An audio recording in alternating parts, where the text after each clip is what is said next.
He whispered it like a man drowning.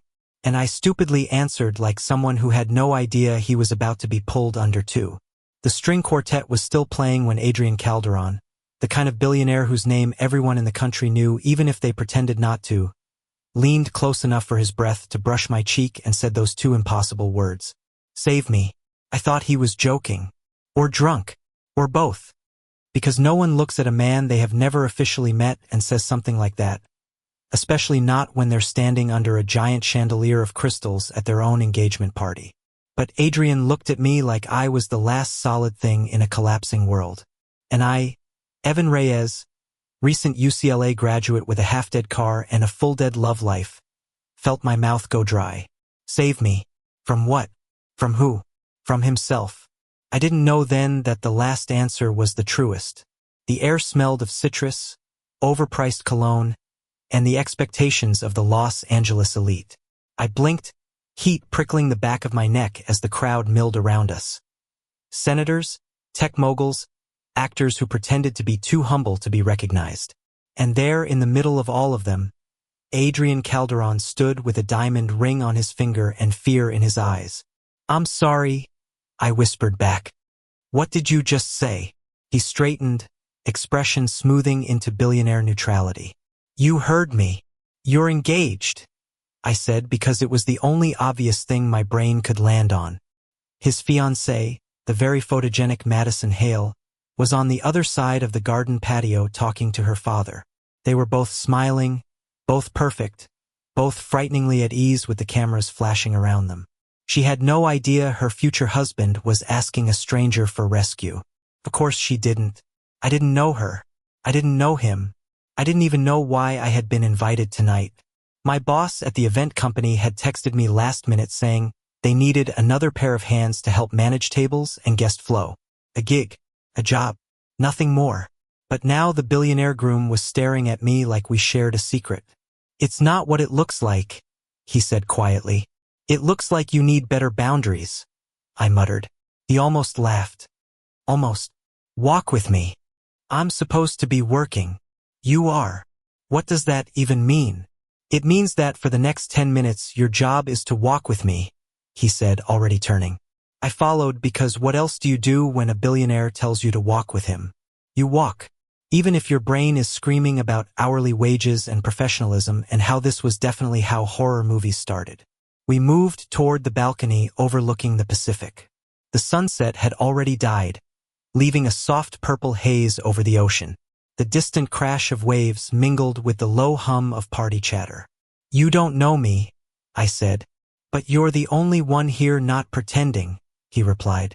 My throat tightened. How do you know that? He looked at the ocean. Because I've spent my entire life watching people pretend around me. You didn't even try. I didn't know what he meant. Maybe it was because 5 minutes earlier, while handing him a glass of champagne, I'd accidentally told him his table centerpiece looked like a funeral arrangement. Maybe he wasn't used to that kind of honesty.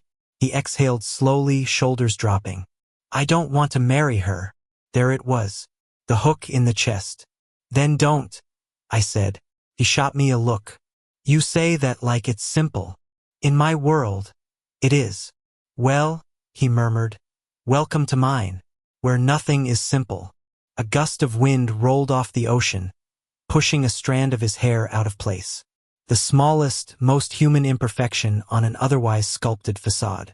Why me? I asked. You don't know me. That's why. I didn't understand it then. I wouldn't understand it for a long time. But something about the way he said it, soft and defeated, made my chest ache. This engagement, he continued, is not what it seems. There are expectations, pressures, deals. I'm doing what they want. They, my family, her family, investors, people who want control. So this is about money. This is about survival. I swallowed. And what can I do? Adrian turned fully to me, and suddenly the entire world felt unbearably small. Listen, he said simply. To what? To me. For just a moment. No judgment. No angle. No agenda. Nobody here has that. His eyes were a storm, beautiful and unsettling. Why would you trust me with that? I asked. And then his voice broke. Because I don't trust myself anymore. Something cracked open in me. And maybe I was the biggest fool in the world. But I nodded. Okay, I said. I'm listening. He exhaled like he hadn't taken a full breath in years. That was the moment everything shifted. The moment I stepped across a line I didn't even know existed. And it all started with 10 minutes that felt like the beginning of a lifetime. Adrian leaned against the balcony rail, looking like a man on the edge of a cliff instead of a groom on the edge of a new life. He rubbed a hand over his face, the diamond ring glinting under the garden lights as if it were mocking him. I never wanted any of this, he said. The party, the attention, the persona. Being the Calderon heir means I'm not allowed to want anything different. He was 29, but in that moment he sounded ancient. I thought billionaires get to do whatever they want, I said softly. He huffed. Only the ones who don't inherit empires built on expectations. And Madison, I asked, does she know you feel this way? No, and she deserves better. She deserves someone who looks at her the way I. He stopped abruptly. The way you what? He didn't finish that sentence. Instead, he turned toward me with a small, conflicted smile that felt too intimate for two people who were supposed to be strangers. A voice suddenly called from inside the hall. Adrian. Pictures. His jaw tightened. Of course. But he didn't move. His gaze lingered on me too long. Too openly. Then he said something reckless. Walk with me tomorrow. No party. No expectations. I don't think that's a good idea, I said. But you'll come, he replied. I didn't say that. You didn't have to. Someone called him again. Louder this time. Guests were waiting. Cameras too. He straightened, mask sliding back into place. And for a split second, the beautiful lie of the Calderon heir returned to his face. But then he looked at me one last time. Quiet, raw. And whispered, thank you. He left me standing there with the Pacific wind brushing past me and my heartbeat hammering like it had just been claimed by someone who had no right to touch it. I didn't know then that tomorrow would turn into something neither of us could walk away from. I didn't know that Adrian Calderon would become the beginning of a story I never meant to write. But that night, as his engagement party roared back to life behind me, I knew one thing. He wasn't asking to be saved from marriage. He was asking to be saved from a life that didn't belong to him. And without realizing it, I had already agreed. The next morning, I woke to three things.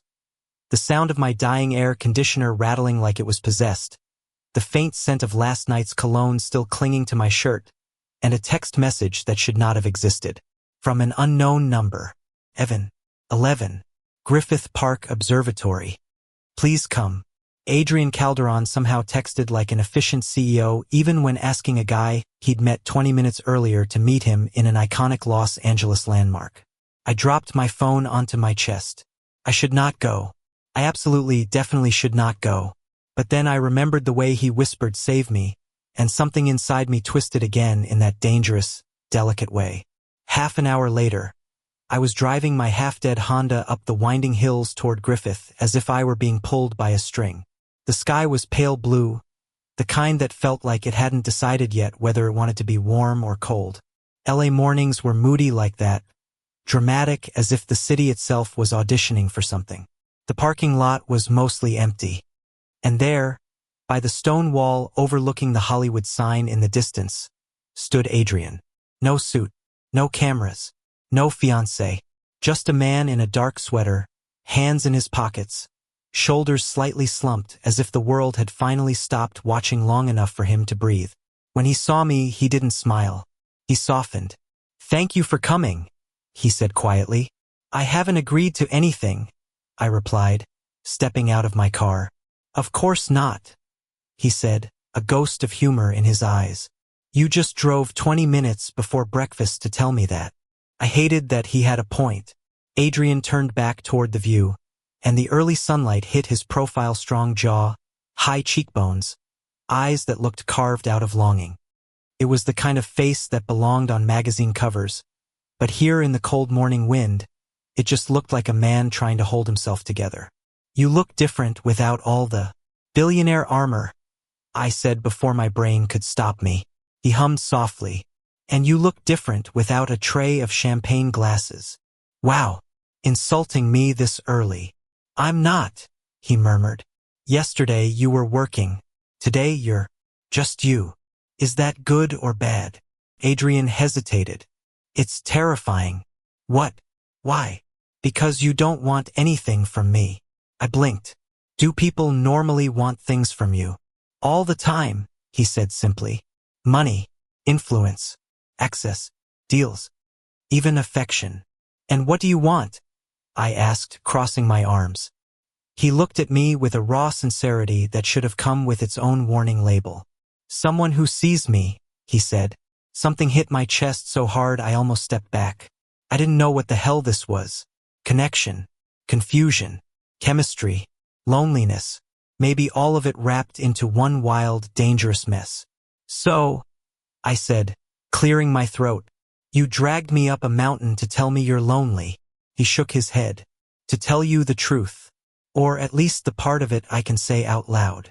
He walked toward a low stone bench facing the horizon. I followed. Last night wasn't a breakdown, he said. It was. A fracture. One that's been a long time coming. Because of the engagement. Because of my family. My father especially. His expression tightened at that name. Calderon Industries is built on 3 generations of image, he continued. Perfection. Legacy. Power. My father believes that love is a weakness.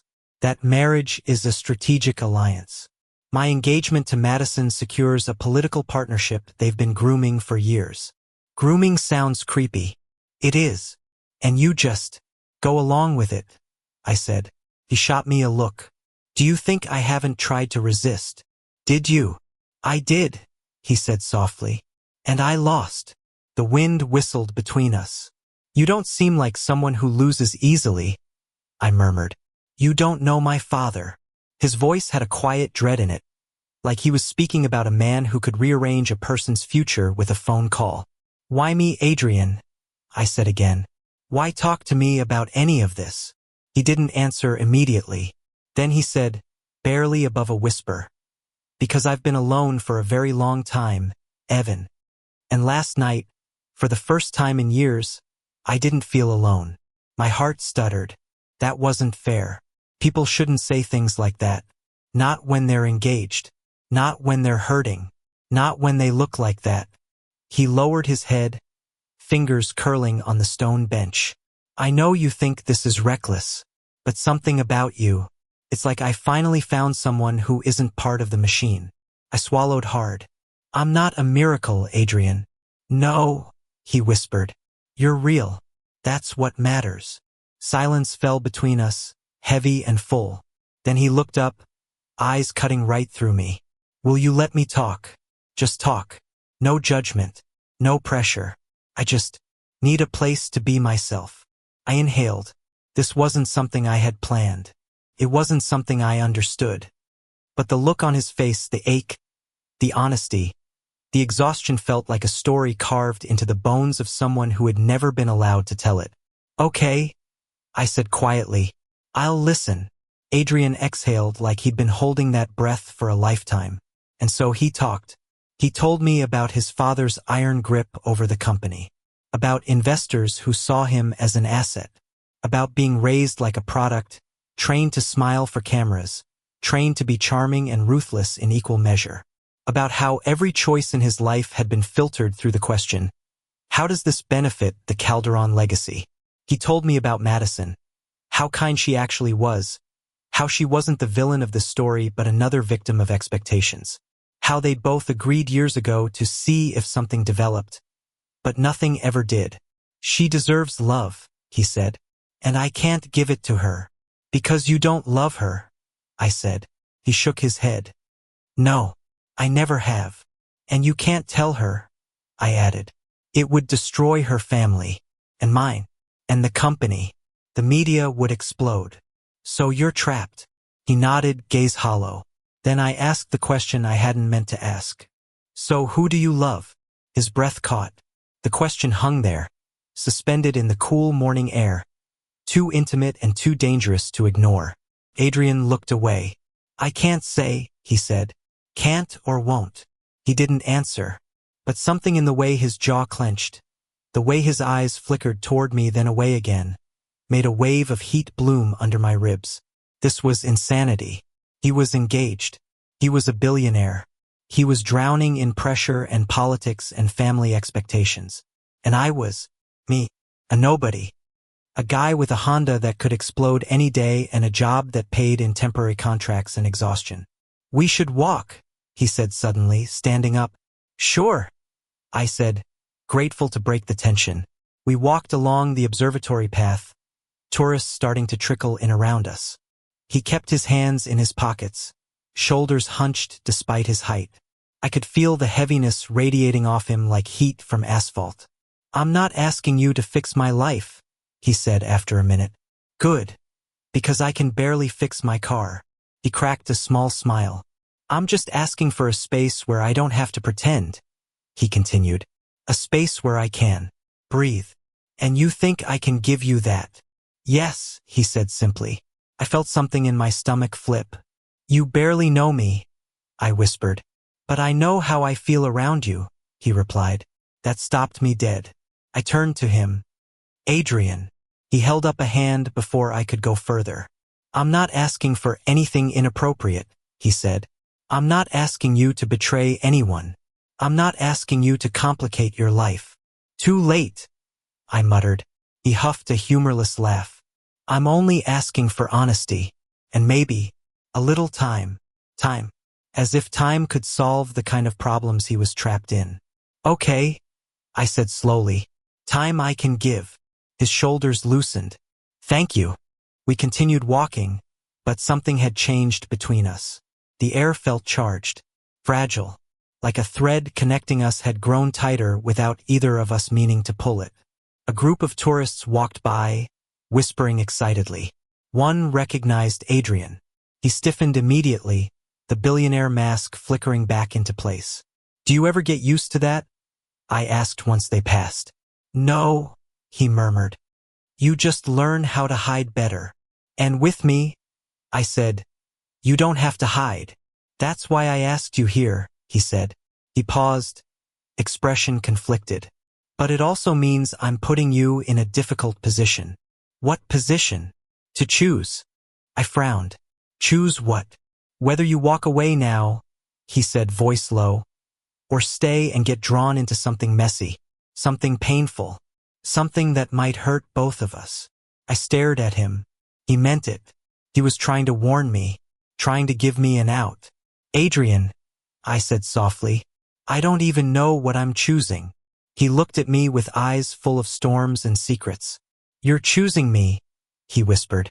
My breath caught, and then someone shouted his name from across the walkway.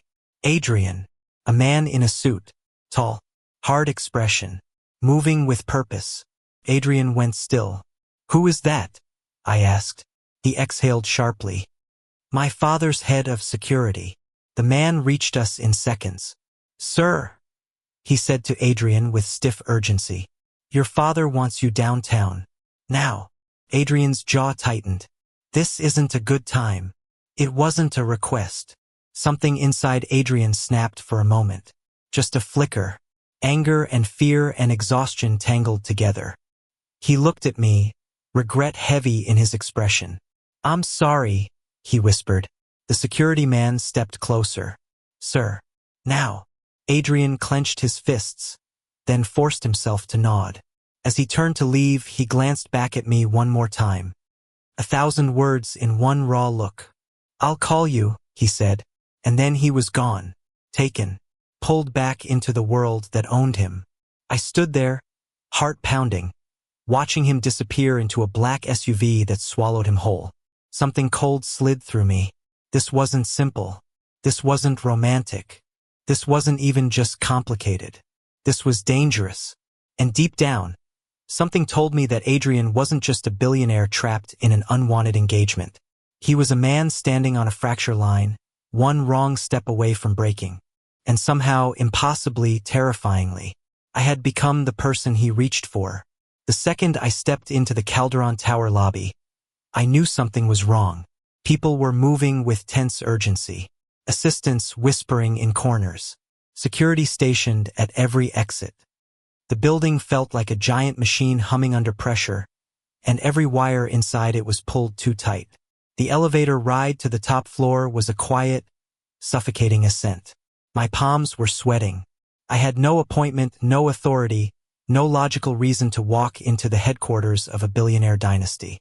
But after Adrian's text, short, shaky, and wrong, I couldn't stay away. Need to see you. Please. Conference floor. Please. The word alone had dragged me here. When the elevator doors opened, the first thing I saw was Adrian. He was standing at the end of the hallway, shoulders squared, jaw tight, eyes dark with anger and something deeper, fear. Not for himself. Something else. His father stood in front of him. Victor Calderon was taller than I expected, with a voice designed for commanding boardrooms and ruining futures. His presence felt cold, sharp, efficient, like a blade wrapped in a suit. You will attend the press event tonight, Victor said, his tone flat and icy. You will stand beside Madison. You will smile. And you will forget whatever foolishness distracted you this morning. I'm not your asset, Adrian replied through clenched teeth. You are exactly that, Victor snapped. Adrian flinched like he'd been hit. I didn't mean to step forward. I just moved. Both of them turned at the sound of my footsteps. Victor's eyes narrowed. Who is this? Adrian's entire expression changed. Not softened, brightened, like he had just remembered what breathing felt like. This is Evan, he said. He's with me. It was just 3 words, but they shifted something in the air. Victor studied me the way a hunter studies an animal in his path. Efficient, assessing, dismissive. You brought an outsider into this building, he said. I needed someone who isn't afraid of you, Adrian replied quietly. For a moment, Victor simply stared at him. Then he issued a single sharp order to security. Remove him. The guard stepped toward me. Adrian moved at the same time, fast, decisive, placing himself between us. You touch him, he said, voice low, and I walk away from the company. Today. Right now. Victor's jaw tightened. You wouldn't dare. Try me. The guard hesitated. The tension snapped so tight it felt like the building might crack. Victor's voice dropped to a slow, dangerous calm. You would throw away your future, your inheritance, your entire legacy. For what? Adrian didn't even look uncertain. For my life. For the first real thing I've had in a long time. My heart slammed against my ribs. This wasn't a confession. This was a declaration. Victor's expression flickered with rare, contained fury. This ends now. No, Adrian said softly. It starts now. For a long second, none of us breathed. Then Victor turned sharply away, signaling to his assistants. Prepare the press statement. We will proceed without him. The words hit the hallway like detonators. Adrian exhaled shakily, rubbing his forehead. I'm sorry. I didn't want you to see that. I'm glad I did, I said gently. He looked at me as if he didn't believe I was real. You sure you're not afraid of him? He asked. I'm terrified, I admitted. But I'm more afraid of watching you go under. Something broke in him at that, something heavy and long, suffering and painfully human. He stepped closer. Evan, he said quietly. I don't want to hide anymore. What do you want? I whispered. His fingers brushed mine. Tentative. Trembling. You, he said. I want you. The hallway fell away.